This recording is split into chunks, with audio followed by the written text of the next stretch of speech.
자유한국당. 우리는 무슨 이름으로 부르기로 했죠? 잔당이죠, 잔당.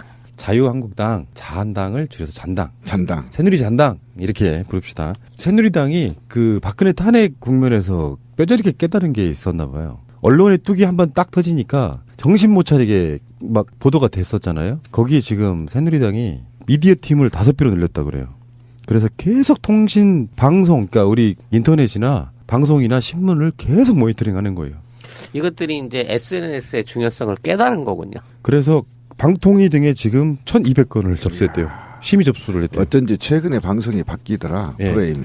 계속해서 이제 저는 그 새누리당한테 부러운 점이기도 합니다. 우리 이명박근혜 9년 동안 야당들한테 되게 좀 화났던 것 중에 하나가 막 편파적인 보도가 나오면 MBC 앞에서 농성이라도 해라 이렇게 우리가 주장했던 적이 있었거든요. 근데 어쩌다가 좀 큰 건수 있으면 MBC 항의 방문하는 정도로 끝. 근데 지금 이 사람들은 1,200건 정도를 언론 분쟁 조정을 계속 접수를 하는 거예요. 그러면은 지금 종편 같은 데서도 새누리 잔당에게 불리한 보도나 패널들 토론을 많이 하잖아요. 거기서 조금만 불만 있는 건 전부 다 심의 접수를 해버리는 거예요. 그러면서 마치 이 사건이 언론 때문에 벌어진 일인 양 계속 몰아가고 있는. 예전에 그 이정현이 KBS에 전화해서 계속 닥달하던 바로 그런 느낌으로 일종의 신종 언론 탄압이죠. 그렇죠. 이게 정당에서 사찰한 거죠. 정당 사찰이라고 봐야 됩니다. 언론 사찰. 그런데 새누리당이 확실히 영리하긴 해요. 그죠? 이게 원래 사람이 하는 일이기 때문에 그쪽에서 어떤 반응도 별로 없으면 자기들이 하고 싶은 이야기 다 하게 되는데요. 계속해서 모니터링하고 심의 걸고 고소고발하고 항의 전화하고 하면 기자도 사람이고 보도국장도 사람이고 사장도 사람인지라 조심할 수밖에 없게 되는 거거든요. 그런 것을 노리는 일종의 신종 언론 탄압. 그러니까 지금 권력의 헤게모니를 갖고 있지 않은 새누리당 입장에서는 권력으로 찍어 누르긴 좀 그랬던 모양이죠. 어떻게 1,200건을 이 박근혜 탄핵 국면에서 그걸 쏟아붓습니까? 이게 다 이 종편에만 부어진 건 아닐 거예요. 저도 그 브로그를 하는데 이런 게 접수가 되면 브로그에 그 올린 게시글 자체가 일단 무조건 다 차단이 돼버리더라고. 진위 내용에 상관없이 시비를 걸잖아요. 그럼 포탈에서 다 빠져버리는 거예요. 이런 식으로 일종의 포탈을 편집을 하고 있는 행위랑 마찬가지가 돼버리거든요.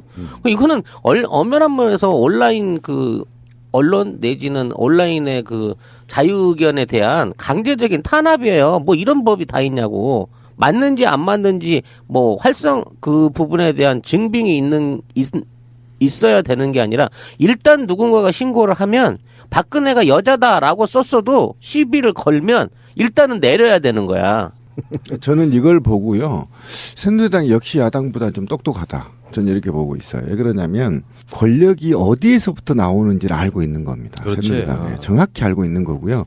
과거에는 새누리당이 시발단과 구갈단과 발음 좀 정확히 합시다. 시발단이 뭐야? 이런 아이들을 통해서 시부랄단? 시부랄단? 이런 아이들을 통해서 여론을 형성했다고 한다면 지금은 이걸 활용하지 못합니다. 그런데 야권은 이제 시민의 손, 그다음에 뭐 박원순 트위터단 뭐 이런 쭉 야권의 트위터가 시발단을 모방해서 만들어냈단 말이에요. 그런데 이들은 한 발 앞서갔다고 저는 생각해요. 1,200건이 넘는 수십 명이 모여서 모든 SNS 언론들을 어쨌든 감찰하고 이것에 대해서 새누리당에 또는 박근혜한테 잘못된 보도 자료가 있다면 이걸 정정을 요구하고 이걸 심의를 요구함으로 인해서 언론을 쫄게 만드는 겁니다. 그 결과 사실은 제가 이 기사를 몰랐을 때 우리 방송에서 그런 적이 있을 거예요. 요즘 언론 프레임이 바뀌고 있다. 저는 이게 그렇죠. 네, 이게 피부로 와 닿았는데 바로 그 모멘텀이 바로 이 사건이 아니었나라는 게 제가 추정이 됩니다. 왜 그러냐면 지금 완전히 언론 프레임이 바뀌어버렸어요. 예전처럼 공격적으로 언론이 생산되지 않습니다. 지금 오히려 더 경제 위기 또는 종북몰이 또는 뭐 이런 등등 보안 안보 문제와 관련해서 많이 다뤄지고 있거든요. 그리고 과거의 일상으로 돌아가고 있어요. 사건 사고를 중대하게 다루거나 뭐 이런 사건들을 다루어서 굉장히 희석시키는 과정이 지금 있거든요. 그런 걸 봤을 때 굉장히 새누리당이 영리하게 대응하고 있다. 우리가 항상 불만했던 게 이거잖아요. 왜 우리는 당하기만 하는가? 그렇지.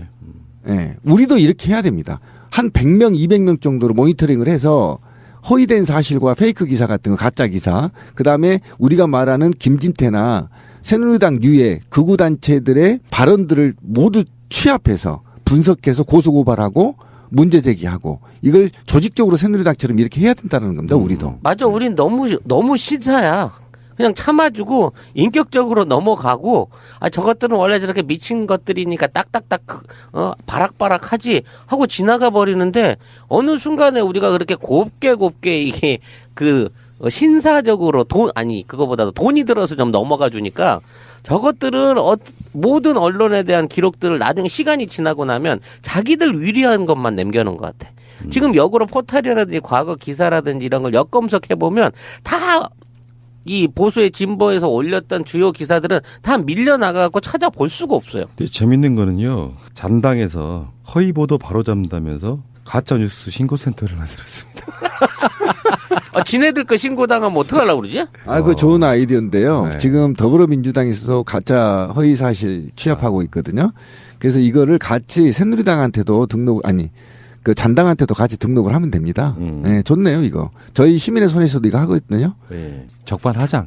이명박근혜 9년 동안 언론을 그렇게 장악해 댔잖아요. KBS, MBC뿐만 아니라 전화, 해대 가면 종편들 플러스 조중동 플러스 일반 언론사들까지 다 줄 세워가지고 그 언론 장악의 힘으로 9년을 끌어왔던 거거든요. 그러다가 언론이 한번 툭이 딱 무너지고 나니까 현대사회에서 가장 최고의 권력은 사실은 미디어, 언론이다라는 것을 깨닫고 있었고요. 예전으로 기억으로 되돌아가면 이명박이 취임 초기에 쇠고기 광우병 문제 때문에 곤욕을 치르잖아요. 이명박이 어떤 태도를 문제 삼아서 첩부를 했던 거라고 저는 보는데 그 보도가 여과 없이 되고 나니까 사실은 그게 민주정부의 유산이었습니다. KBS, MBC가 공정 언론을 했던. 그리고 나서부터 모든 언론을 장악해 가면서 온갖 거짓 기사들 지금도 그 흐름이 남아 있기는 해요. 김정남 피살 사건 같은 경우는 그 9년 동안에 그들 몸에 배어 있어 체득된 그 형태로 보도를 하잖아요. 알아서 그냥 추측 보도해버리는 그런 형태로 가져왔던 언론을 이제 그 언론을 확 장악할 만한 힘이 좀 떨어지니까 그렇죠. 이제는 고소고발 심의 이런 걸로 그냥 대응하는 그 영리하다기보다는 우리 입장에서 보면 전례 사악한 거고 우리 입장에서 좀 부러운 측면도 사실 없잖아 있다. 네, 저는 부럽습니다. 네. 왜 그러냐면 이 문제가 그렇게 간단치가 않습니다. 제가 우리 방송 처음 할 때나 SNS에서 그런 얘기를 했을 거예요. 그 광우병 때 100만을 모였으면요. 진위하고 상관없이 대통령이 끌어내렸어야 돼요. 수단과 방법을 가리지 않고. 그렇죠. 만약에 그걸 끌어내리지 않았기 때문에 거기에 대해서 민중들의 그 SNS 시대에 민중들을 어떻게 의식화시키고 어떻게 노예화시키는지를 답습하게 되고 그거를 로드맵을 만들어준 시기였거든요. 그러고 나서 계속 우리가 밀렸어요. 오로지 군대까지 또는 국정원까지 동원해서 모든 언론을 차단하고 또는 언론들을 공중파 종편들을 이용해서 자기들 선전선동하고 그런 과정들을 알았단 말이죠. 그러고 나서 지금 또 이제 230만이 넘는 시민이 또 왔어요. 근데 저들은 누군가는 기득권 세력들은 이걸 어떻게 끄는지를 연구하고 있을 거예요. 그렇죠. 그렇죠. 그게 만약에 우리가 말한 대로 촛불이 성공해서 이들을 완전히 해산시키지 않으면 그 방법은 아까 3.1운동 얘기 때처럼 3.1운동 있고 나서 어떻게 우리 민족을 조져야 되는지 일본 애들이 방법을 알아낸 것처럼 지금도 그들은 그렇게 끊임없이 우리들을 노예화시키려고 분석하고 연구할 거다. 그래서 반드시 이거를 끌어내리지 않으면 이후에 우리가 다시 반격을 당한다. 예. 여기서 하나만 더 추가하자면 지금 잔당의 중앙당 미디어팀 규모가요. 5배 이상 커졌대요. 그게 무슨 말이냐면 이게 2명이었다고 전에. 그리고 미래창조과학방송통신위원회 9개 의원실 그리고 13개 비례대표 의원실이 다 이것만 집중하고 있다라고 해요. 그러면 모니터링만 할까요? 댓글 달고 있겠죠. 그렇죠. 다 하청주겠죠. 어마어마한 하청 조직들을 갖고 있는 게 이미 확인돼 있잖아요. 그러니까 팟빵 같은 데도 댓글 달리는 것 중에는 분명히 새누리당 잔당에 국회의원실이 다는 댓글들이 있다. 나는 이렇게 봅니다. 근데 이 엄청난 조직들과 사람들을 운영하려고 그러면 댓글 알바가 월 200에서 300까지 받는다는데 이 많은 숫자들과 조직을 운영하고 이 시스템을 전반적으로 지휘하기 위해서는 사실 돈도 돈이지만 굉장히 오래전부터 이 안에서 숙련돼 온 기능공들이 있다는 거 아니에요. 과연 얘네들의 소속 내지는 얘네들은 어디서 교육을 받았는지 그 원료를 찾아가 보면 이게 다 옛날 원세훈 시다. 그러니까 MB 때 그 만들어낸 그 씨발단 애들이 그 본류가 돼가지고 지금 이렇게 온 건데 그렇죠. 왜 우리가 그 당시에 그거를 아이디 다 찾아놓고 너 누가 돌렸는지 핵심이 누군지 그 인간들을 찾아내서 처벌하지 못하고 발본색원을 못하는 바람에 그것들이 아직까지 살아남아서 잔당 안에서 활동을 하고 있는 거잖아요 지금. 그러니까 당내 세비를 받아 운영되는 당 일부죠. 전액은 아니지만 일부 세액을 받아서 월급을 받고 사는 사람들이 촛불 민심을 탄압하기 위해서 우리는 그렇잖아요. 김진태만 욕하고 있었잖아요. 그런데 이들은 숨어서 국회 안에서 또는 당 사무실 안에서 암약하고 있었던 거 아닙니까? 그러니까 이런 게 바로 이들의 정신과 같이 하고 있는 지금의 탄기국이나 소위 박사모 집회 수괴들과 함께 커뮤니케이션을 하고 있다고 봐야 되는 그렇죠. 거거든요. 예. 그러니까 그 당시에 시발단이 새누리당이죠. 그 조직 자체가 그대로 살아있다라고 보시면 그렇죠. 되고요. 이럴 때면 그런 거지. 몇 년 전에 검객 다시 컴백해가지고 그런 작업들을 할 거라고 추측해보고요. 지금 아마 댓글 달고 있는 분들은 국정원 조직이라기보다는 새누리당 사조직일 가능성이 높다. 저는 그렇게 보고 자, 이 얘기는 여기까지 하시고요.